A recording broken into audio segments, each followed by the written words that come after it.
J'aimerais enseigner et prêcher ce soir dans Actes, chapitre 1er, le verset 8. Actes, chapitre 1er, le verset 8. Est-ce que tout le monde a une Bible ce soir? Amen. Est-ce que tout le monde a une Bible ce soir? Amen. Levez vos Bibles bien haut.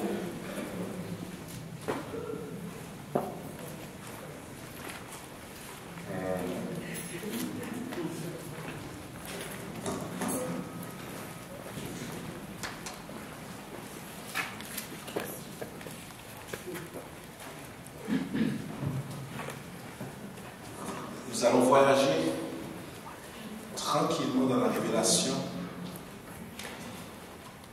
Nous allons prendre une envolée très lente, mais croyez-moi, nous allons atterrir avec onction ce soir. Amen.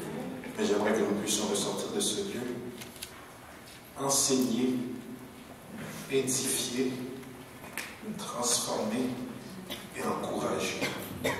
Est-ce qu'il y a un peuple qui a soif ce soir? Amen. Acte chapitre 1er. Nous allons uniquement lire le verset 8 et je tâcherai de le mettre en contexte pour vous, lentement mais sûrement. Lisons le verset 8 avec beaucoup d'autorité, d'une voix audible, en respectant les ponctuations, avec beaucoup d'expression. 3 et 4. Mais vous recevrez une puissance, le Saint-Esprit survenant sur vous, et vous serez mes témoins à Jérusalem, dans toute la Judée, dans la Samarie et jusqu'aux extrémités de la terre. Reprenons. Mais vous recevrez une puissance, le Saint-Esprit survenant sur vous, et vous serez mes témoins à Jérusalem, dans toute la Judée, dans la Samarie et jusqu'aux extrémités de la terre. Regarde la personne à côté de toi et répète le titre de l'enseignement ce soir. Prépare-toi.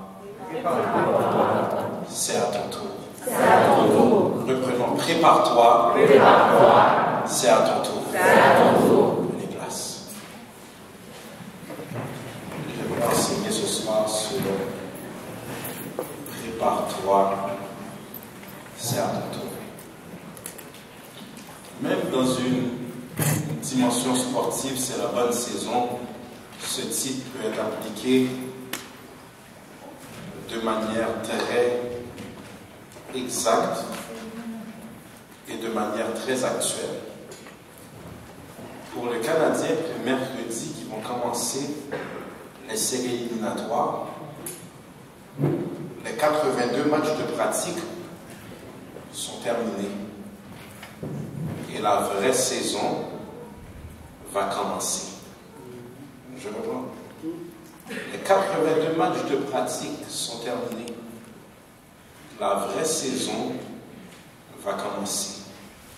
50 victoires, c'est bien. Ce sont des victoires qui ne donnent pas la victoire. Parce que la victoire, c'est lorsque tu t'es battu et tu lèves le trophée très haut. Il est important de comprendre, frères et sœurs, que ce 7e livre de la Nouvelle Alliance est la seconde partie de l'œuvre dédicacée à l'excellent Théophile. Et j'aimerais que des étudiants ce soir de la Bible prennent des notes pour ne pas gaspiller les paroles du Seigneur. Auteur du 3e évangile et du livre des Actes du Saint-Esprit, Actes des Apôtres, Luc, médecin, praticien, grand scientifique de formation, raconte avec passion les miracles du Seigneur. Compagnon de ministère et médecin personnel de l'apôtre Paul, Luc fait un excellent travail de recueillement d'informations venant de l'entourage de Pierre, Jean et quelques autres, n'étant pas un témoin oculaire du ministère de Jésus. Ce livre nous introduit à la pneumatologie. Vous n'êtes pas sans savoir que c'est la branche théologique qui étudie en détail le Saint-Esprit de Dieu, troisième personne du Dieu unitrinitaire.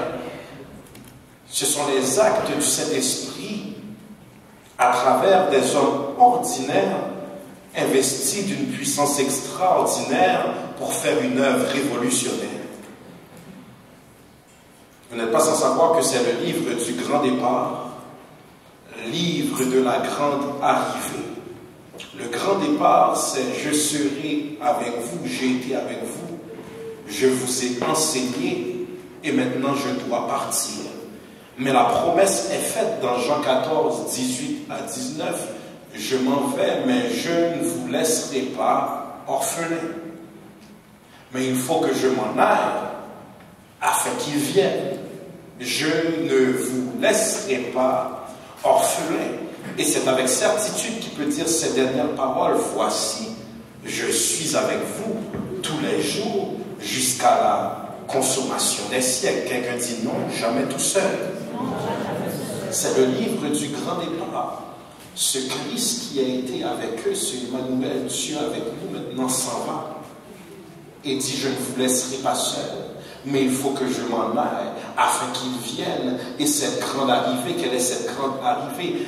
Restez dans la chambre haute, car c'est là que j'enverrai la puissance, le dynamisme de cet esprit, le paraclet, le Dieu en vous, la puissance en vous. C'est un livre, vous n'êtes pas sans savoir qu'il y a un mariage entre christologie et pneumatologie. C'est le livre de l'effusion promise, ce que nous allons décortiquer ce soir. Vous recevrez une puissance. Maintenant, avec cette puissance, il y aura des grandes prédications historiques de Pierre. Pierre ne pouvait pas faire ce qu'il a fait avant avoir reçu la puissance. Livre des guérisons et du dynamisme, livre décrivant la communauté et l'unité des premiers chrétiens, livre d'onction surnaturelle et d'arrestation multiple. Vous recevez cette puissance, mais cette puissance va déranger. Vous recevrez cette puissance, mais cette puissance dit vous aurez des tribulations dans le monde, mais prenez courage car j'ai vaincu le monde. Touche la personne à côté de toi, dis-lui prends courage, Dieu est avec toi. Livre d'un apôtre Pierre qui ne recule plus, livre d'une conversion surnaturelle et entrée en scène de Paul. Je commence lentement, mais croyez-moi, nous allons atterrir très bientôt. Il est important pour vous de comprendre que le Seigneur maintenant a laissé ces dernières paroles afin qu'elles ne tombent pas dans les oreilles d'un auditoire sourd. Je m'en vais, mais je ne vous laisserai pas orphelins. J'aimerais que l'Église comprenne ce soir, tandis que je débute, ne perdez pas votre temps lorsque vous pratiquez, parce que vous devrez prouver ce que vous avez appris tôt ou tard. Lorsque tu viens à l'Église, ne perds pas ton temps. Apprends la parole. Prie. Cherche la face de Dieu. Adore. Car tu ne sais pas quand le vrai match va débuter. À chaque dimanche que nous adorons, nous nous pratiquons pour faire face à la confrontation. Cette confrontation qui est persécution. Donc maintenant, prépare-toi, c'est à ton tour. C'est que Jésus maintenant leur dit simplement, c'est la fin de l'observation et le temps est venu de passer à l'action. Est-ce que je peux travailler? Est-ce qu'on est ensemble? C'est la fin de l'observation. Le temps est venu pour vous de passer à l'action. Pasteur, que dis-tu? Tandis que j'étais avec vous, je vous ai enseigné 3 ans à la montagne. Je vous ai appris comment chasser les démons. Je vous ai appris la maîtrise de votre identité. C'est le temps, quelqu'un dit, c'est le temps de passer à l'action. La pratique est terminée. Donc ce acte des apôtres, vous recevrez une puissance, ça signifie quoi? Vous m'avez vu, moi, Jésus, utiliser mes mains. Maintenant, je vais utiliser vos mains. Vous avez entendu comment j'ai utilisé ma bouche. Maintenant, je vais utiliser vos bouches. Vous avez vu comment j'ai chassé des démons. Maintenant, ce sera à vous de chasser des démons. Vous avez vu mon autorité. Maintenant, je m'attends à ce que vous utilisiez votre autorité. Vous avez vu comment j'étais persuasif. Maintenant, je veux utiliser votre conviction. Vous avez vu comment j'étais rempli de paix. Maintenant, je veux voir, est-ce que vous avez la paix? Vous avez vu comment les démons de l'enfer tremblaient lorsque j'ouvrais la bouche. Maintenant, je veux savoir, est-ce que vous êtes prêts vous-même à ouvrir la bouche? Vous avez été témoin de ma compassion. Maintenant, je veux voir, êtes-vous capable d'aimer à la manière de Jésus? Donc, je vous ai utilisé 3 ans à la montagne pour vous former, afin qu'au moment où je ne serai plus physiquement physiquement avec vous, vous puissiez avoir la révélation que je suis encore en vous. Donc je n'ai pas disparu, je me suis métamorphosé sur une forme que l'homme charnel ne pourra pas voir, mais l'homme révélé me sentira encore à chaque jour comme si j'étais présent. Lorsque vous venez dans la présence de Dieu, une personne peut adorer et l'autre personne n'adore pas parce qu'elle n'a pas la conviction que Dieu est là. Elle le voit seulement là et de manière inaccessible. Mais la personne qui le prie à chaque jour, en vérité, peut même sentir Dieu lui serrer la main, peut sentir Dieu lui donner une accolade, peut sentir Dieu lui dire ne lâche pas mon frère, peut sentir Dieu lui dire ne lâche pas ma soeur. Il y a une personne qui se met à adorer avec toute la passion de son cœur parce qu'elle voit Dieu. Elle voit Dieu dans son comportement, elle voit Dieu dans ses temps de prière, elle voit Dieu dans ses temps de jeûne. Et il y a une autre personne, elle n'a tellement pas la révélation du Saint-Esprit qui en elle s'endort pendant l'adoration, ronfle pendant l'adoration, texte pendant l'adoration. Quelqu'un dit Dieu est en moi. Dieu est en moi. Donc vous avez vu comment j'ai fonctionné. Maintenant c'est à votre tour de montrer que je ne vous ai pas formé en vain, je ne vous ai pas séparé en vain, je ne vous ai pas appelé en vain. Vos capacités certainement seront limitées, mais vous devrez avoir la foi que lorsque vous ouvrirez la bouche, vous m'entendrez parler. Vous devrez avoir la foi que lorsque vous vous préparerez à toucher un malade, vous sentirez ma main contrôler votre main. Donc je ne vous laisserai pas orphelin. Ça veut dire quoi? Je deviendrai ta manette. Ça veut dire quoi? Je te contrôlerai. Je ne vous laisserai pas orphelin. Ça veut dire quoi? Vous n'aurez pas à me chercher, vous n'aurez pas à être effrayé, parce que lorsque vous sentirez que la charge est trop pour vous, vous me sentirez dire mon enfant, inquiète-toi pas, n'oublie pas, je contrôle ton corps, n'oublie pas, je contrôle tes mains, n'oublie pas, je contrôle tes pieds. Lorsque tu veux perdre ton adoration, lorsque tu veux perdre ta louange, n'oublie jamais qui t'a appelé, n'oublie jamais que Dieu est en contrôle, n'oublie jamais que rien ne peut t'arriver sans que Dieu ne donne la permission. Je parle à quelqu'un qui est prêt qui s'apprête à abandonner ce soir, quelqu'un qui s'apprête à reculer ce soir. N'oublie jamais que ce n'est pas ton combat, n'oublie jamais que ce n'est pas toi qui as entré ta tête là-dedans. Si la bataille Dieu te l'a donnée, crois-moi, il combattra pour toi. Lequel d'entre nous peut faire face à Satan?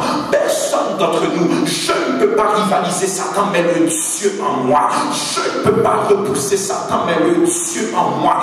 Je ne peux pas frapper Satan, mais le Dieu en moi. Ne sois jamais effrayé, ne sois jamais affolé. C'est correct que le combat soit trop pour toi, mais lorsque je suis faible, c'est alors que je suis fort, parce qu'il y a une force à l'intérieur de moi. Et je comprends maintenant cette théologie paulinienne. Je ne vous laisserai pas orphelin. Or, si je vis, ce n'est plus moi qui vis, mais c'est Christ qui vit en moi. Ça veut dire quoi? Lorsque Satan vient t'effrayer, dis-lui, je ne vais pas te répondre, mais Christ en moi va te répondre. Quand Satan vient t'attaquer, je ne vais pas répliquer, mais Christ en moi va répliquer. Parce que si c'est pour moi, ce sera un long combat. Il risque de m'assassiner. Mais si c'est Jésus qui correspond avec lui, il peut faire pression et il sera frappé quand même.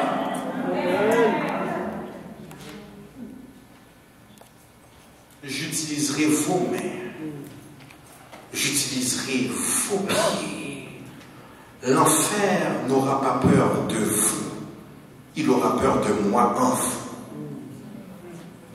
Il est important de comprendre que Dieu ce soir ne te laisse pas orphelin dans ton problème. Il y a un Saint-Esprit qui est sensible à ta situation. Il y a un Saint-Esprit qui veut te voir exceller, mais ça va te demander de développer une proximité qui produira ta percée. C'est pour cette raison que la Bible va dire « N'attristez pas le Saint-Esprit ». Chaque matin, lorsque vous vous réveillez, dites « Seigneur, renouvelle ta présence en moi, renouvelle ma paix, renouvelle ma passion, renouvelle ma disposition, parce que ce combat, tu ne pourras pas le mener sans la présence du Saint-Esprit. » Maintenant, il dit aux disciples, tandis que nous voyageons tranquillement dans la révélation, il dit aux disciples, lorsqu'il est ressuscité, il apparaît vers eux pendant 40 jours, et il leur donne les dernières paroles. Et il dit dans l'une de ses paroles, restez à Jérusalem. Restez à Jérusalem. Car c'est à Jérusalem, cité de paix, Salem, paix, que j'enverrai l'esprit de paix, le Saint-Esprit. Restez à Jérusalem, lieu de mon assassinat, lieu de ma résurrection, lieu de mon humiliation, lieu de ma restauration. Restez à Jérusalem, car le salut vient premièrement des Juifs. Restez à Jérusalem, dans la chambre haute, dans un esprit d'unité, dans un esprit de consécration, dans un esprit également de confusion. Les disciples avaient peur, les disciples étaient cachés, les disciples avaient peur d'être assassinés, mais Jésus leur dit, restez, restez, restez à Jérusalem, car c'est à Jérusalem, dans la chambre haute, que vous comprendrez que je n'ai pas souffert en vain, je n'ai pas pleuré en vain, je n'ai pas été frappé en vain, je n'ai pas pris enfer pour vous en vain. J'ai fait tout cela parce qu'il fallait une transition. Dans l'Ancien Testament, c'est le Dieu qui contrôle, c'est Dieu le Père qui contrôle. Dans le Nouveau Testament, c'est Dieu le Fils qui réconcilie. Et la fin du Nouveau Testament, c'est le Saint-Esprit maintenant qui agit en nous. Mais restez, restez, restez, restez dans la chambre haute, dans un esprit de consécration, car c'est là que j'enverrai la puissance. Maintenant, quelle est la condition pour qu'il envoie la puissance? Restez dans un esprit de consécration, restez dans un esprit d'unité, restez dans un esprit de paix, restez dans un esprit de consécration, restez dans un esprit d'unité, restez dans un esprit de paix. C'est pour cette raison que lorsqu'il se présente à eux, il entre dans le cénacle et il dit la paix soit avec vous, parce qu'il savait que ses disciples, après avoir vu l'exécution du Sauveur, étaient cachés, avaient peur, étaient effrayés des Juifs, étaient effrayés des Romains. Mais il entre maintenant avec le corps glorieux et il dit la paix soit avec vous, réjouissez-vous, vous n'avez plus à avoir peur, parce que maintenant je suis ressuscité. Homme de peu de foi, ne vous avais-je pas dit que je dois entrer dans le sein de la terre pendant 3 jours, mais après je ressortirai? Ne vous avais-je pas dit que le temple sera détruit pendant 3 jours, suite de ça je le relèverai? Ne vous avais-je pas dit que de même Jonas resta 3 jours dans le ventre du poisson? Il faut que le Fils de l'homme demeure 3 jours dans le sein de la terre, mais je ressortirai. Dans tes moments de tristesse, dans tes moments de faiblesse, dans tes moments où tu ne vois pas le nord de ta situation, souviens-toi de ce que Dieu t'a dit quand tout allait bien. Souviens-toi de la joie que l'Éternel t'avait donnée. Souviens-toi de la prophétie que l'Éternel t'a donnée. Ne sois pas rapide à oublier. Repasse la fidélité de Dieu. C'est pour cette raison que l'hymnologiste dit, redites-moi l'histoire. Pour lorsque je ne comprends pas mon présent, je comprends ce que l'Éternel m'a dit. 12 disciples sont affolés. Un est suicidé, excusez-moi, 11 sont affolés, alors que l'Éternel les avait déjà déclaré le scénario. 11 sont affolés, alors que l'Éternel les avait déjà déclaré le scénario. Et maintenant il dit, restez dans la chambre haute, car c'est là que j'enverrai la promesse. Pourquoi c'est à ce moment-là? Parce que c'est la fin de l'observation. Et c'est à vous de passer à l'action. Malheureusement aujourd'hui, nous avons encore une église qui observe et qui n'est pas prête à passer à l'action. Elle observe, elle chante tranquillement, elle observe, elle fait ses petites lectures, elle observe, elle fait ses petites prières, mais lorsque vient le temps du match, elle n'est pas prête à guérir. Lorsque viennent les démons, elle n'est pas prête à délivrer. Lorsque vient... Aïe, aïe, aïe, c'est une église qui est confortable dans un mode d'observation, mais qui n'a pas assez de révélation pour passer à l'action. La promesse est certaine, mais c'est à proximité qui va faire en sorte que le Saint-Esprit agisse.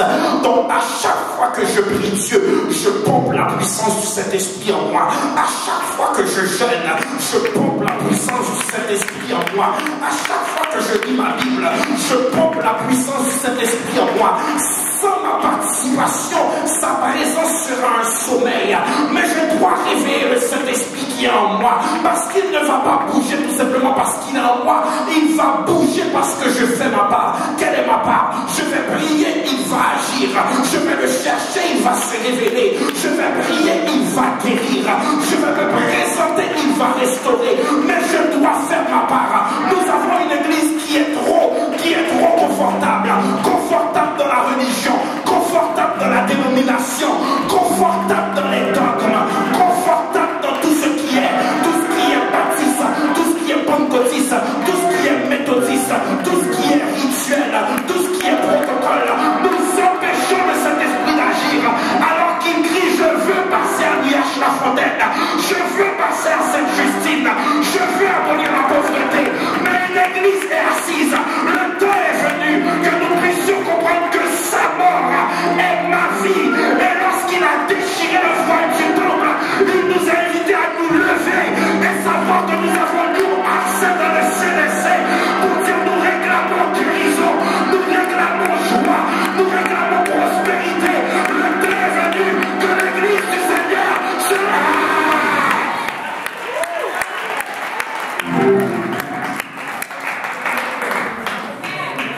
Nous sommes confortablement assis et nous attendons le son de la trompette alors qu'il dit: prépare-toi, ça fait 2000 ans que c'est à ton tour. Est-ce que j'entends? Ça fait 2000 ans que c'est à ton tour et ça fait 2000 ans que je m'ennuie dans tes moissons. Je m'ennuie dans tes réveils, dans tes 40 jours, dans tes... Déchirez vos cœurs et non vos vêtements. Ça fait 40 ans. Ça fait 2000 ans que l'Éternel attend une église qui va se lever. Mais elle pense se lever alors que lorsque cet esprit commence à se manifester, il dit: c'est quoi ça? Non, non, pas ici. Non. Ce mouvement-là, vous m'arrêtez ça. C'est 5 minutes pour la louange. Non. 25 minutes pour les offrandes. 15 minutes pour les louanges. Arrêtez-moi ça. C'est quoi cette affaire-là, l'équipe de louange qui se met à danser dans son setup-là? C'est quoi cette affaire-là de chier les cymbales là? Et arrêtez-moi ça là. Tous ceux qui le jouent le what?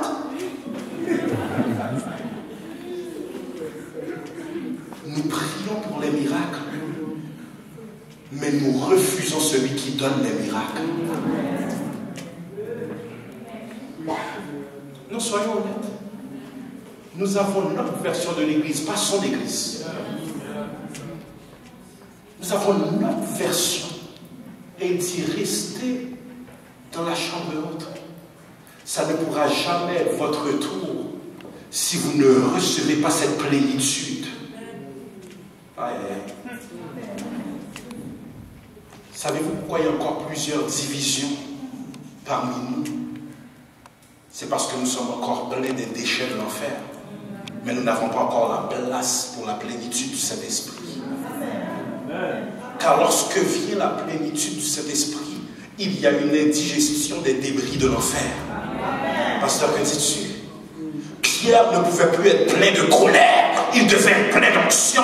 Pierre ne pouvait plus être plein de méchanceté, il devait être plein d'onction. C'est pour cette raison que Judas trahit avant la plénitude et pas après. Il fallait que Pierre soit vidé du mauvais Pierre et rempli du bon Jésus. Laissez-moi aller plus loin, laissez-moi aller plus loin, laissez-moi aller plus loin. Je vais utiliser vos mains. Ayez foi en moi et je confirmerai ma parole par des miracles. Je confirmerai ma parole par des miracles. Je confirmerai ma parole par des miracles. Il les avertit déjà. Quelque chose d'extraordinaire va arriver lorsque vous aurez la plénitude. Et à chaque fois que je lis ce passage, c'est comme si j'ai un coup de couteau qui vient me transpercer parce que je ne vois pas cette plénitude. Voici les miracles qui accompagneront Marc 16, 17. Ceux qui auront cru en mon nom, ils chasseront les démons, ils parleront des nouvelles langues, ils saisiront sont des serpents, s'ils boivent quelques breuvages mortels, il leur fera point de mal. Ils imposeront les mains aux malades et les malades seront guéris. Le Seigneur travaillait avec eux et confirmait la parole par les miracles qui l'accompagnaient. Mais j'ai un problème. Où sont les miracles? Nous payons les hypothèques mois après mois, mais où sont les miracles? Réveil après réveil, mais où sont les miracles? Jeûne après jeûne, mais où sont les miracles? Les apôtres viennent d'Haïti, viennent de l'Afrique, mais où sont les miracles? Écoutez ma voix. Dieu n'est pas coincé dans les pages des 66 livres. À chaque jour, il écrit encore la révélation. Mais où sont les personnes disposées? Où sont les personnes qui ont cette plénitude? C'est pour cette raison qu'à chaque jour, nous devons dire: Jésus, tout maître, règne sur moi, soumets mon être, sois-en le roi. Je suis l'argile, toi le potier, rends-moi docile, semblable à toi. Est-ce que je peux prêcher quelques instants ce soir? Le temps est venu de dire: Seigneur, j'en ai marre que ma langue soit utilisée pour l'hypocrisie. Donne-moi la plénitude. J'en ai marre que mes mains soient utilisées pour la fornication. Donne-moi la plénitude. J'en ai marre que mes yeux soient utilisés pour la pornographie. Donne-moi la plénitude. J'en ai marre que mes pieds soient utilisés pour danser dans les balles. Donne-moi la plénitude. Qui enverrai-je? Qui marchera pour nous? Les églises sont pleines, mais il n'y a pas d'envoyés. Oh, il y a beaucoup d'appelés, mais peu d'élus, parce qu'il y a trop d'hypocrites dans l'église. Il y a trop de malades qui ne veulent pas être guéris. Il y a beaucoup de personnes qui entendent la parole, mais peu de personnes se transforment par la parole. Oh, ta parole est une lampe à mes pieds, une lumière sur moi. Lève tes mains, dis la parole.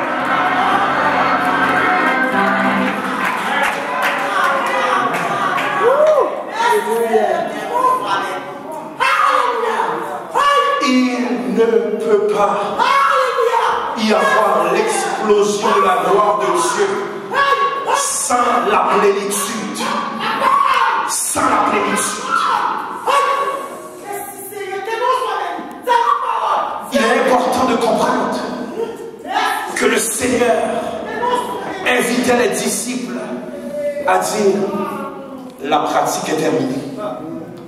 Je ne sais pas qui dans ce lieu ce soir est encore en mode pratique. Je viens te dire ce soir que la pratique est terminée. Ça fait longtemps que le match a commencé, mais que l'adversaire est sur le terrain, ne trouvant personne pour le rivaliser. Pasteur, emmène-moi 1 Samuel 17. Parfait, je t'emmène maintenant. Le match était commencé, mais toute l'armée d'Israël était encore en mode pratique, alors qu'un soldat qui n'avait jamais été entraîné se présente sur le champ de bataille en disant: qui est cet incirconcis qui ne trouve personne pour le rivaliser dans ce match? Moi, j'avance au nom de l'Éternel, et aujourd'hui même, l'Éternel te livrera entre mes mains.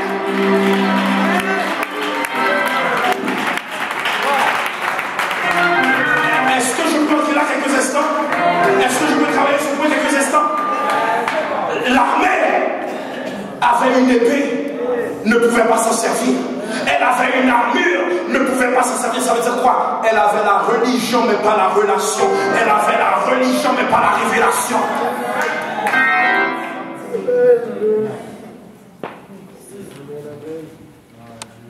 Ça fait longtemps que l'Éternel attend après toi. Mais tu es encore en mode pratique. Tu pries encore en mode pratique. Tu jeûnes encore en mode pratique. Qui marchera pour nous? Qui enverrai-je? Et il fait un sondage. Il voit les bancs sont pleins. Mais les mêmes personnes qui ont rempli les bancs, plusieurs d'entre eux ont rempli la même boîte de nuit. Maintenant, qu'est-ce que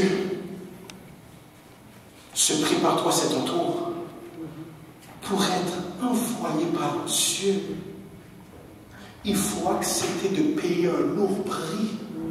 Et ce lourd prix, c'est quoi? Que certains membres de ma famille ne me comprendront plus. Oui. Il dit à Pierre: laisse tout et suis-moi. Laisse-moi au moins ensevelir mon père. Laisse les morts ensevelir les morts. Ok, allons un peu plus loin. Maître, ta mère et tes frères te demandent qui est ma mère, qui sont mes frères, si ce ne sont ceux qui font la volonté de mon Père. Pasteur, que dis-tu? Ta dénomination ne te donnera pas la couronne. Amen. Ta position ne te donnera pas la couronne. J'ai mal à la tête lorsque je comprends que certains pasteurs vont descendre en enfer avec leur Bible, vont descendre en enfer avec leur toge pastorale, vont descendre en enfer avec les vêtements du sacerdoce. J'ai mal à la tête en sachant que certaines dames missionnaires vont descendre toutes habillées en enfer, parce que nous pouvons tromper les hommes avec notre cinéma, mais lorsque c'est à ton tour, c'est là qu'on verra si tu étais sous émotion ou réellement sur onction. C'est lorsque tu n'es pas chrétien lorsque tout va bien. Tu es chrétien lorsque ton mariage est bouleversé, mais tu dis alléluia les bonnes choses. Tu n'es pas chrétien lorsque tout va bien, mais c'est lorsque l'on te lève l'emploi et tu dis l'Éternel a donné, l'Éternel a ôté, que son Seigneur soit béni. Tu n'es pas chrétien lorsque tu as des amis, tu es chrétien lorsque tu peux dire mon père et ma mère m'abandonnent, mais l'Éternel me recueillera. Tu n'es pas chrétien lorsque tu as l'argent, tu n'es pas chrétien lorsque tout va bien, mais tu es chrétien lorsqu'on peut dire tu as été attaqué, tu as tout perdu, tu n'as plus rien, tu ne sais pas ce que tu vas manger, mais je prie tout par celui qui m'aime.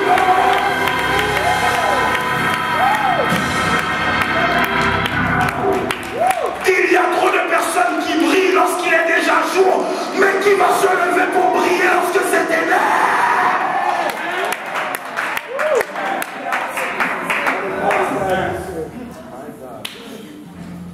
Prépare-toi, c'est à ton tour.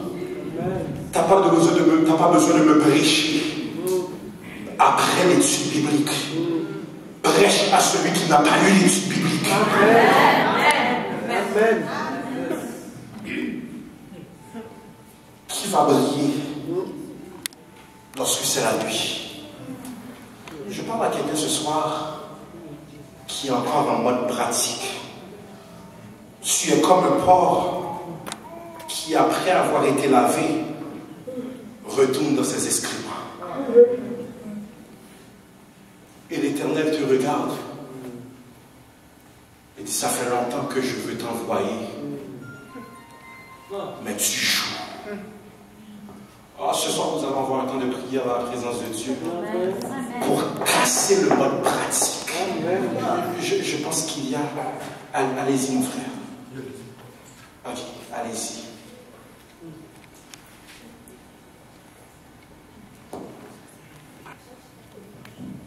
Merci.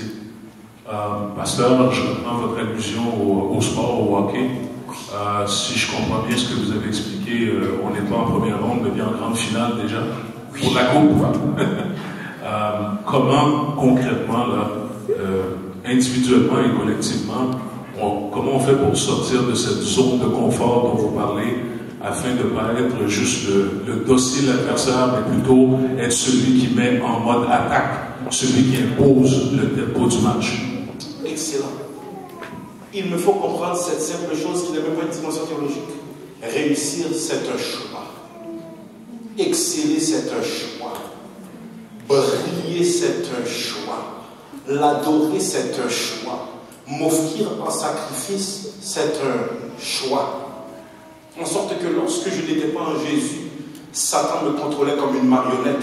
À Golgotha, il a perdu cette puissance. Ça veut dire quoi? Ses crocs ont été arrachés. Il a encore ses mains, mais n'a plus ses ongles. Ça veut dire quoi? Il semble avoir une emprise, mais à l'instant où je retourne dans ma position, dans ma révélation, il n'a pas ce pouvoir. Donc je dois comprendre que tomber, c'est un choix. Donc lorsque la Bible nous dit « Je puis tout par celui qui me fortifie », ça veut dire à chaque jour, nous avons la puissance, même entrer dans un salon funéraire et dire « Lazare, lève-toi ». Oh my God, l'Église n'est pas prête pour cette dimension-là. Nous avons assez de puissance pour entrer dans le salon funéraire et dire « Lazare, lève-toi ». ça, c'est lorsque tu as alors quitté le mode pratique, ça fait longtemps. Et que tu sais que cet adversaire-là récupère les... Savez-vous que Satan demande à ces démons de jeûner? Ah. Satan demande à ces démons de payer le prix afin qu'ils les utilisent mieux. Et nous pensons qu'un jour sur 7, Dieu est supposé d'éclater son dynamisme.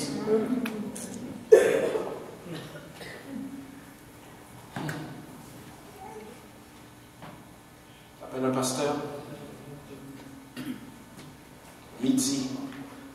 Alors, nous allons lever là. Il est maintenant 20 minutes là. Oh, dès que vous les voyez, oubliez. Fini la talala. Nous voulons voir la puissance. Malheureusement, dès que la réunion a 10 personnes et moins, le pasteur ne se pointe pas. Nous sommes devenus des vedettes de cirque le dimanche matin. Ils ne peuvent même plus assister au culte. Doit faire une entrée spectaculaire pour que tout le monde voit. Donc Dieu a même pas le droit à une entrée. Donc porte élevez vos lettres. Élevez-vous portes éternelles, que le révérend fasse son entrée. Qui donc est ce révérend fort et puissant? Et nous voulons voir la gloire de Dieu éclater. Ce soir, je viens dire à quelqu'un, quand vas-tu arrêter de jouer et comprendre que le match, la bataille est engagée? Est-ce que je peux continuer à travailler quelques instants?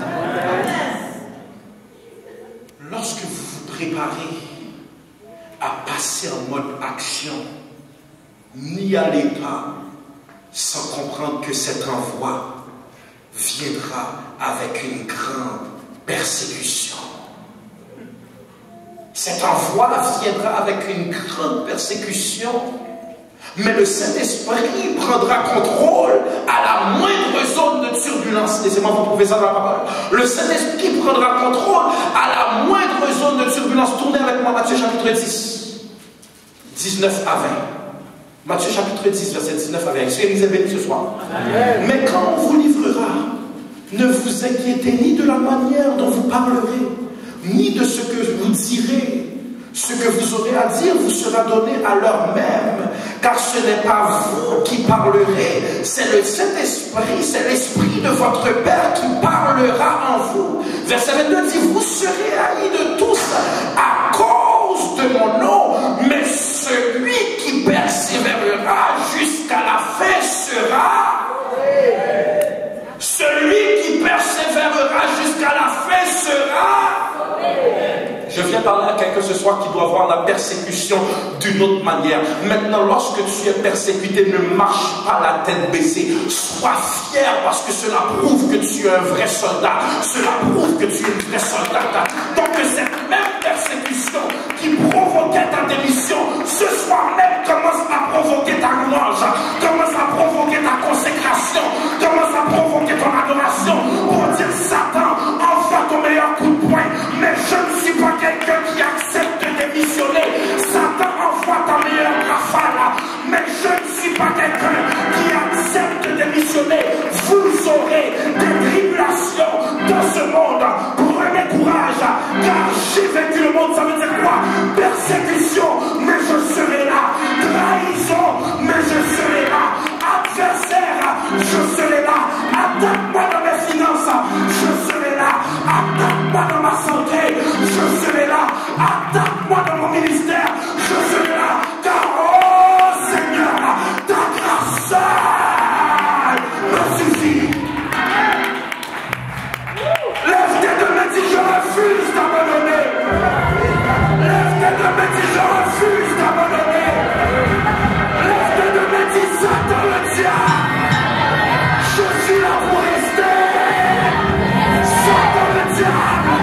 Je suis là pour rester.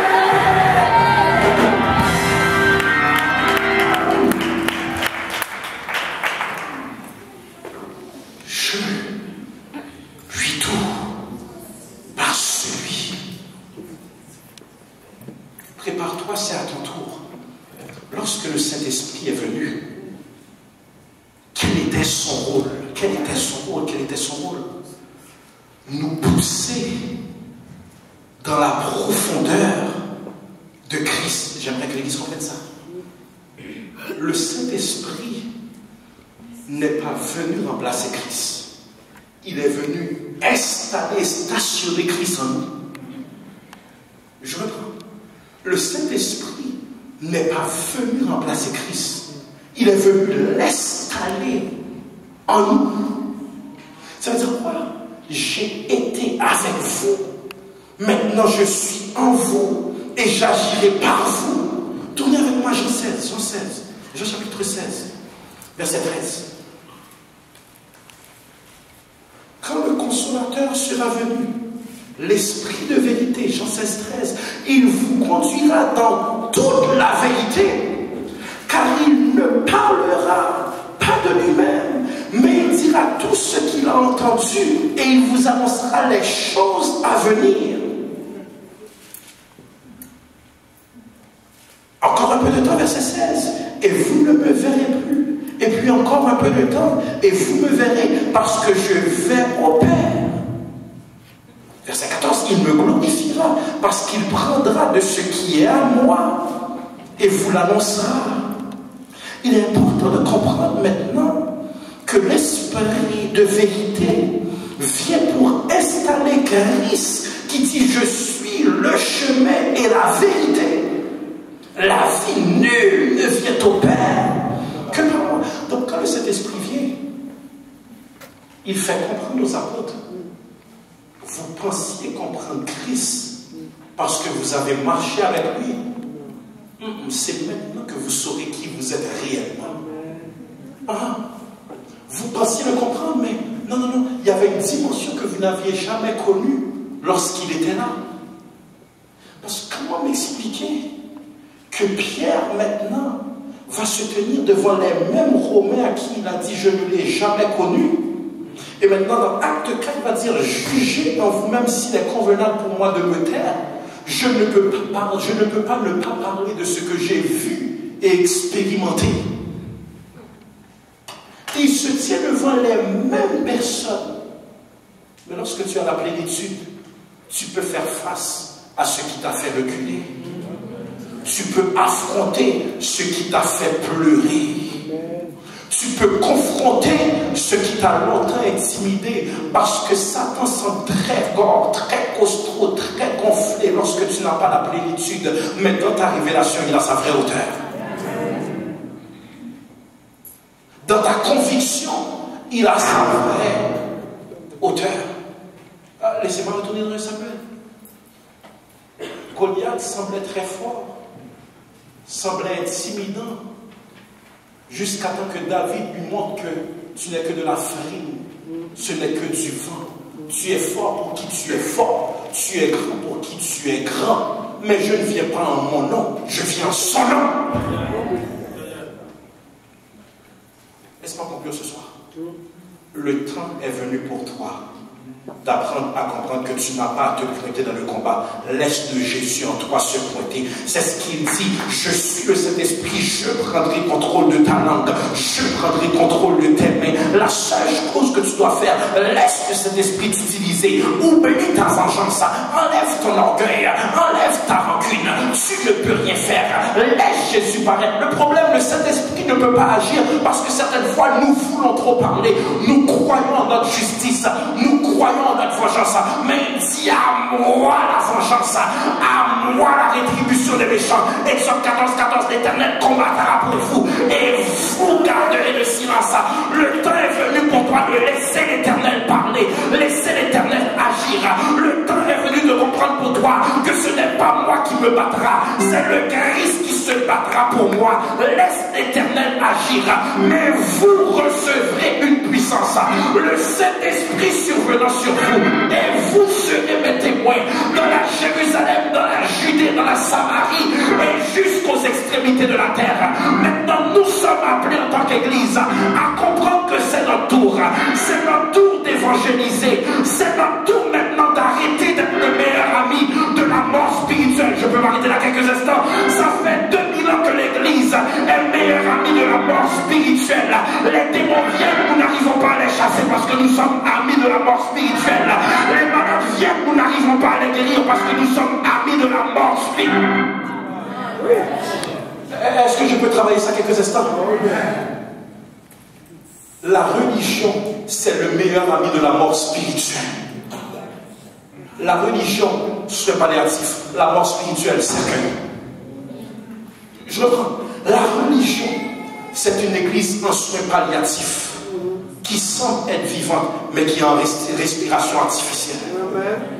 Ah. Amen. L'église catholique semble être vivante, mais en respiration artificielle. La dénomination semble être vivante, mais en respiration. Parce que si nous étions réellement vivants, pour toutes les fois que nous avons chanté ce puissant chant d'espérance, je ne comprends pas comment les mêmes démons viennent encore à l'autel, comment les mêmes mariages sont encore brisés, comment les mêmes jeunes sont encore enchaînés, comment le même diaconat est encore dans un niveau zéro. Sommes-nous amis de la mort spirituelle?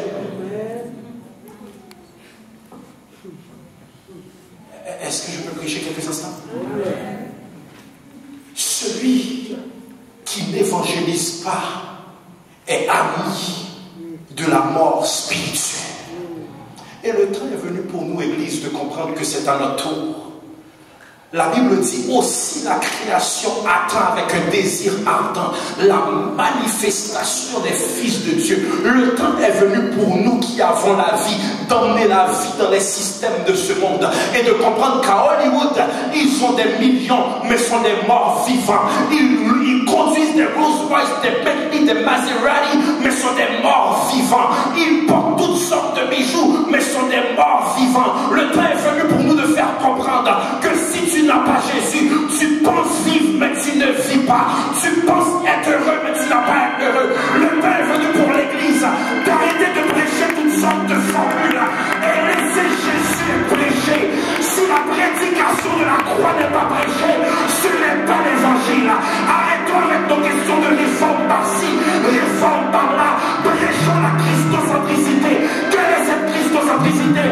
Jésus sauve encore, Jésus pardonne encore, Jésus libère encore, Jésus touche encore.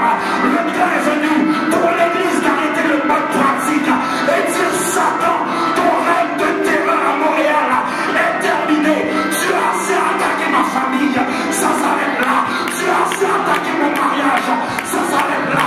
Tu as assez attaqué mon église, ça s'arrête là. Tu as assez attaqué ma santé, ça s'arrête là. Tu as assez attaqué mes enfants, ça s'arrête là. Tu as assez attaqué mon ministère, ça s'arrête là. Parce que c'est à mon tour de dominer, c'est à mon tour de percer, c'est à mon tour d'avancer. David a dit: Goliath, ton règne de terreur s'arrête là. Goliath, ton règne de terreur s'arrête là. De mes finances, ton règne de terreur s'arrête. De mon mariage, ton règne de terreur s'arrête. De ma famille, ton règne de terreur s'arrête. S'arrête, s'arrête, s'arrête, s'arrête, s'arrête.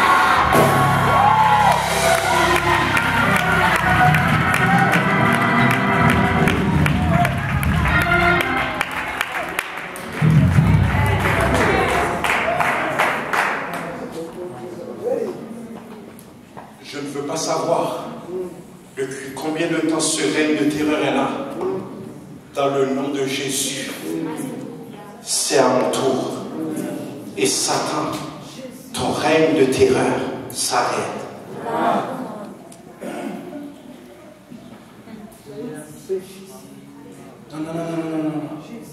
Je n'utiliserai pas ma langue pour me plaindre de dire avec mon cœur.